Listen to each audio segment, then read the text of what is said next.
اعوذ باللہ من الشیطان الرجیم بسم اللہ الرحمن الرحیم رب اشرح لی صدری ویسر لی امری واحلل عقدۃ من لسانی یفقہوا قولی فالحمد للہ والصلاۃ والسلام علی رسول اللہ وعلی آلہ وصحبہ اجمعین ثم اما بعد ربی یسر ولا تعسر وتمم بالخیر آمین یا رب العالمین۔ اچھا جی، لاسٹ ٹائم جو ہے بات ہوئی تھی چوتھی آیت کے بارے میں جو کہ سورہ فاتحہ کی تھی۔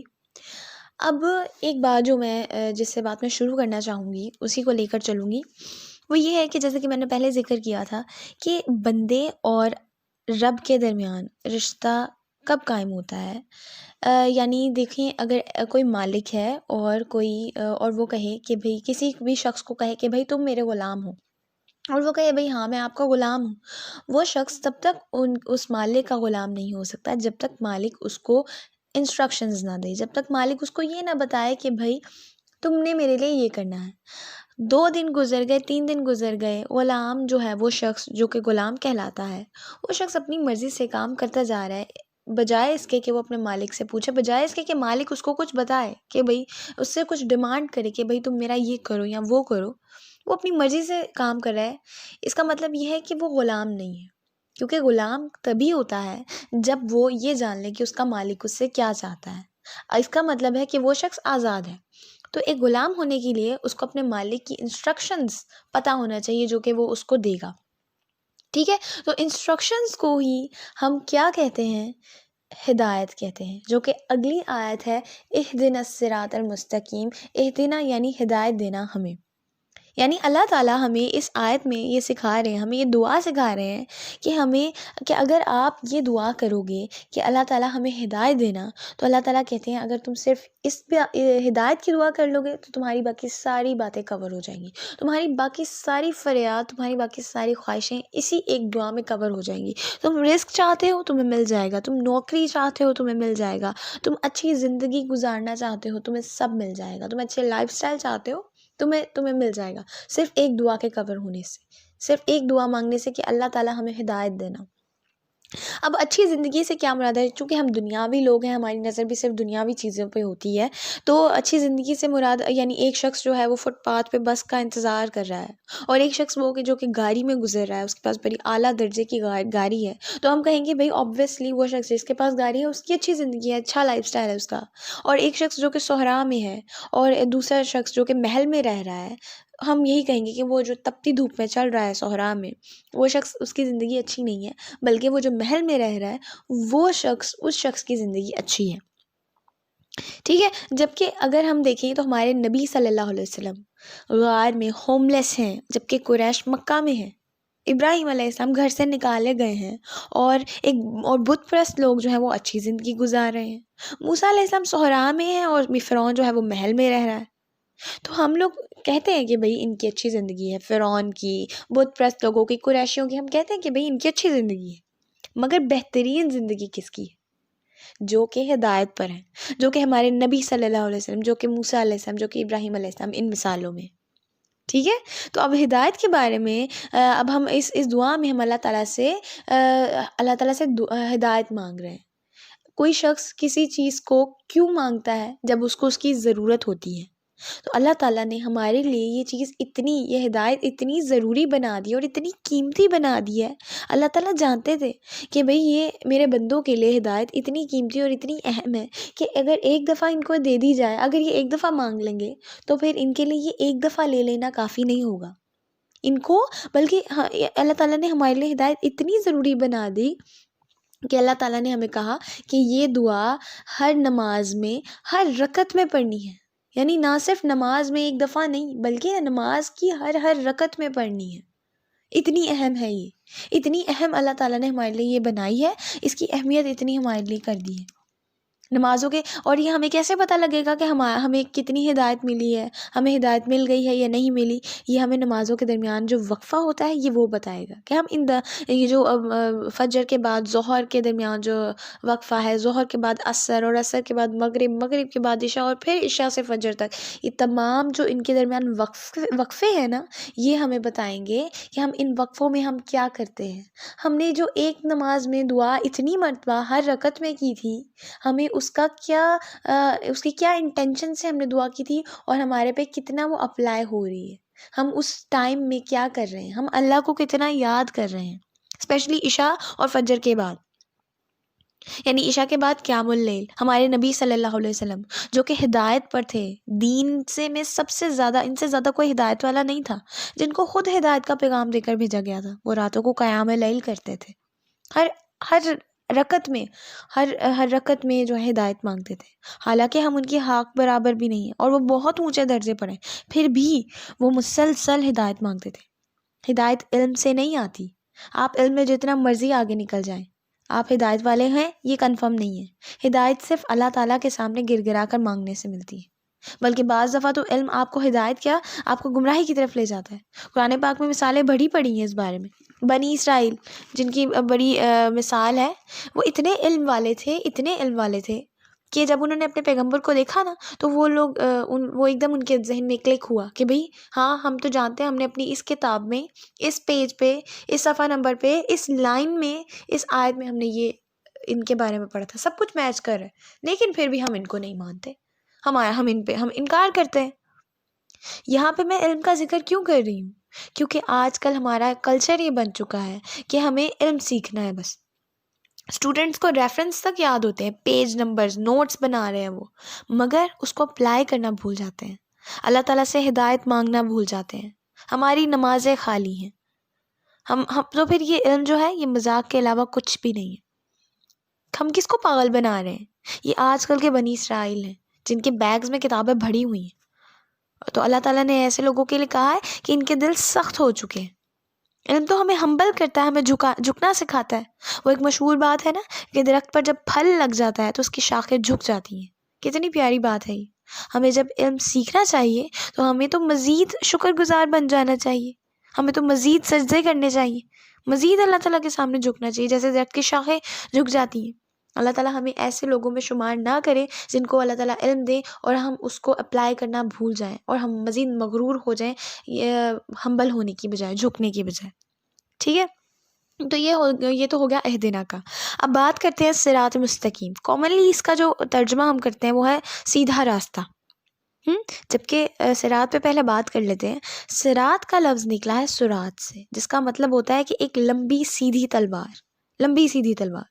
صراط کا مطلب ایک یہ بھی ہے کہ آپ کے پاس کوئی اور راستہ ہے ہی نہیں, کوئی اور. یہ صرف ریلیجسلی بات نہیں کر رہی, دینی طور پر بات نہیں کر رہی, بلکہ یہ بھی فزیکلی بھی, کہ اگر آپ کسی ایسی روڈ پر جا رہے ہیں جو کہ بالکل سیدھی ہے, آپ کو اچانک سے GPS نے آپ کے بتایا کہ بھئی آگے نہ جاؤ, پیچھے آ جاؤ, آگے تو بھئی راستہ بند ہے, بلاک ہے, اس کے علاوہ کوئی روڈ نہیں ہے آگے. یہ صراط کا مطلب ہوتا ہے.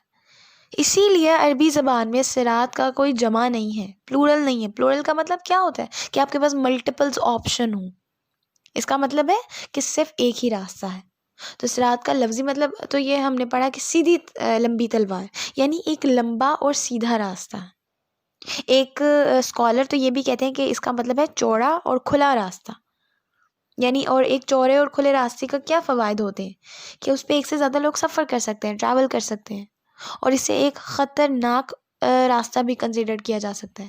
کیونکہ ایک سیدھا راستہ ہے نا, تو ٹارگٹس ہونے پر آپ کہیں چھپ نہیں سکتے. آپ کے پاس لیفٹ اور رائٹ میں کوئی ایسی گلی نہیں ہے, کوئی ایسی روڈ نہیں ہے جہاں پہ آپ چھپ سکیں. آپ ٹارگٹ کا ڈائریکٹ نشانہ بن رہے ہیں.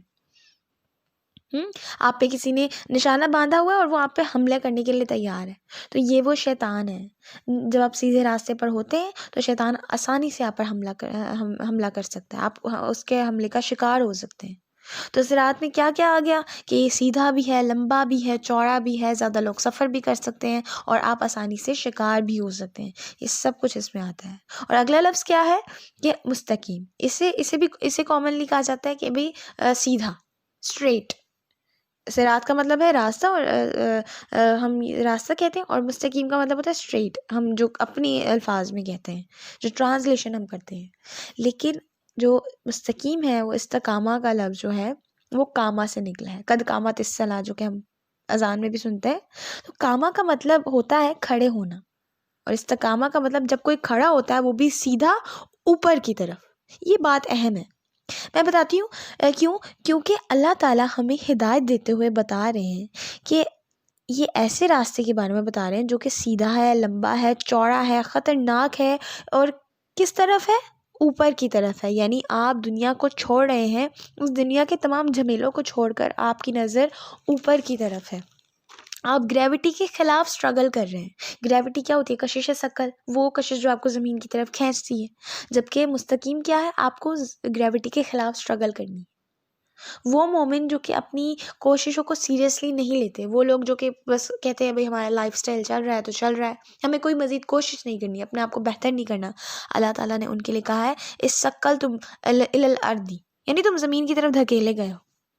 اب آپ مجھے بتائیں، اگر آپ کے پاس ایک سیڑھی ہے اور آپ اس کے ساتھ کھڑے ہیں یا اس سے 2 اسٹیپ اوپر کھڑے ہیں، تو اب آپ کو گریوٹی اپنی طرف نہیں کھینچ رہی، بلکہ گریوٹی نے اس سیڑھی کو اپنی طرف کھینچا ہوا، جس کی وجہ سے وہ سیڑھی کھڑی ہے. آپ تو اب سیڑھی کے سہارے پر موجود ہیں.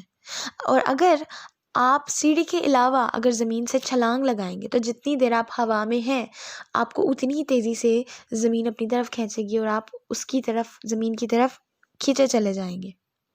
یعنی آپ جتنا مرضی اوپر چلے جائیں، آپ جتنی مرضی عبادت کر لیں، آپ جتنا مرضی علم سیکھ لیں، آپ خود کو اونچے سے اونچے درجے پر لے جائیں، تب بھی فتنہ، لالچ، خواہشیں آپ کے اندر موجود رہیں گی. آپ حافظ قرآن بن جائیں تب بھی فتنہ آپ کے قریب رہے گا. آپ علم والے بن جائیں، اسکالر بن جائیں، عبادت گزار ہو جائیں، فلمیں دیکھنے کا فتنہ تب بھی موجود رہے گا. یہ اچانک سے غائب نہیں ہو جائے گا. اور کوئی جتنا اوپر چڑھتا جائے گا نا سیڑھی کے، آپ دیکھیں، آپ سیڑھی کے ٹاپ پہ چلے جائیں تو آپ کا خطرہ اتنا ہی بڑھ جائے گا کہ آپ کہیں گر نہ جائیں. ایسا شخص جس نے صرف 2 اسٹیپ سیڑھی کے اوپر چڑھے ہیں، وہ لڑکھڑا کر گر جائے تو اس کے بچنے کے چانسز ہیں، وہ بچ سکتا ہے آسانی سے. لیکن آپ 99 اسٹیپس اوپر چڑھ جائیں اور آپ اچانک سے لڑکھڑا جائیں اور گر جائیں، تب تو آپ گئے. تو ایک ایسا شخص جسے اللہ تعالیٰ نے خوب علم دیا ہے، لیکن اس کا یہ علم اس کو کیا کرے؟ اس کو مٹیریلسٹک کر دے، اس کو دنیاوی چیزوں میں لے کے چلا جائے، تو اللہ تعالیٰ کہتے ہیں وہ بدترین ہے. اللہ تعالیٰ اس شخص کو پسند نہیں کرتے جو کہ علم جاننے کے باوجود، سب کچھ لینے کے باوجود پھر بھی وہ جو ہے وہ گمراہیوں میں ڈوبا ہوا ہے. اللہ تعالیٰ ہمیں ایسا نہ بنائے، اللہ تعالیٰ ہمیں ایسا کبھی بھی نہ بنائے، آمین. تو ہمیں یہاں پتہ کیا لگا کہ ہم جتنا اوپر مرضی چلے جائیں، ہمیں اتنا ہی ڈرنا چاہیے کہ ہم سے کوئی ایسا عمل نہ ہو جائے کہ ہمیں زمین میں منہ کے بل نہ گرنا پڑے. عمر رضی تعالیٰ عنہ، ابو بکر رضی تعالیٰ عنہ، یہ وہ لوگ ہیں جو کہ گارنٹیڈ جنت میں جانے والے ہیں. ان کے لیے گارنٹی ہے کہ یہ جنت میں جائیں گے. لیکن جب عمر بن خطاب رضی تعالیٰ عنہ کو یہ بات پتہ چلی کہ نبی صلی اللہ علیہ وسلم کو اللہ تعالیٰ نے 10 ایسے منافقوں کے نام بتائے ہیں جو کہ گارنٹیڈ دوزخ میں جائیں گے، اور نبی صلی اللہ علیہ وسلم نے صرف ایک صحابہ سے وہ نام شیئر کیے تھے جو کہ حذیفہ رضی تعالیٰ عنہ تھے، تو عمر رضی تعالیٰ عنہ چلے گئے ان کے پاس اور کہا کہ بھائی بتاؤ ذرا، میرا نام تو کہیں اس لسٹ میں نہیں ہے. تو انہوں نے یہ کیوں پوچھا؟ وہ کیوں پوچھ رہے تھے یہ؟ کیونکہ وہ جانتے تھے کہ آپ جتنا زیادہ آپ اوپر جائیں گے نا، آپ اتنے ہی خطرے میں ہوں گے، آپ سیف نہیں ہیں. اسی لیے مجھے آپ کو یہ بات یاد رکھنی چاہیے کہ یہ میٹر نہیں کرتا کہ یوٹیوب پر کیا ہٹ چل رہا ہے، کس کو لوگ زیادہ دیکھ رہے ہیں، کون خطبہ اچھا دے رہا ہے، کس کی زیادہ تعریفیں چل رہی ہیں. آپ یہ سب میٹر نہیں کرتا. آپ اس کو بس یہ جا کے بول دیں کہ بھئی واہ تم تو بڑے کمال کے ہو، یہ چیز اس کے لیے نقصان دہ ہے. آپ اس کے لیے جو واحد چیز کر سکتے ہیں نا، وہ ہے دعا. اس کے لیے سیکریٹلی دعا کریں کہ اللہ تعالیٰ اس کو شیطان کے وسوسے سے محفوظ رکھے، اس کو بھی اور آپ کو بھی. آپ کی اس کو ایک تعریف کرنا کہ بھائی تم تو بہت کمال بولتے ہو، تمہارے جیسا تو کوئی اسکالر ہے ہی نہیں، تمہارے جیسا تو علم ہی کسی کے پاس نہیں ہے، یہ چیز اس کو خطرے میں ڈالے گا. کیونکہ ایک شخص جب اپنی تعریف سنتا ہے نا، تو اس کے اندر کا شیطان اس کو ورگلاتا ہے کہ ہاں بھائی تم تو واقعی بیسٹ ہو. اس کے اندر غرور کا مادہ بڑھنا شروع ہو جاتا ہے. تو ایک واحد چیز جو آپ اس کے لیے کر سکتے ہیں، اس کی بہتری کے لیے، وہ یہ کہ اگر اللہ تعالیٰ نے اس کو یہ علم دیا ہے تو اس کے لیے نفع والا ہو، اس کو نقصان نہ پہنچائے، اس کو ہدایت پر رکھے، اس کو سیدھا رکھے، اس کو قائم رکھے. استقامت کا ایک مطلب یہ بھی ہے کہ سپوز میں آپ کو مثال دیتی ہوں، ایک ایسا درخت جو کہ نہر کے کنارے پہ موجود ہے، لوگ نہر میں بڑے مزے سے نہا رہے ہیں اور اچانک سے سیلاب آتا ہے یا پھر آندھی طوفان آتا ہے، جس کی وجہ سے وہ سب لوگ جو کہ نہر میں موجود تھے وہ کھینچے چلے جاتے ہیں اس سیلاب کی زد میں، اور کچھ لوگ لیکن وہ درخت جو ہے وہ وہیں اپنی جگہ پر قائم ہے، وہ درخت اپنی جگہ پر قائم ہے۔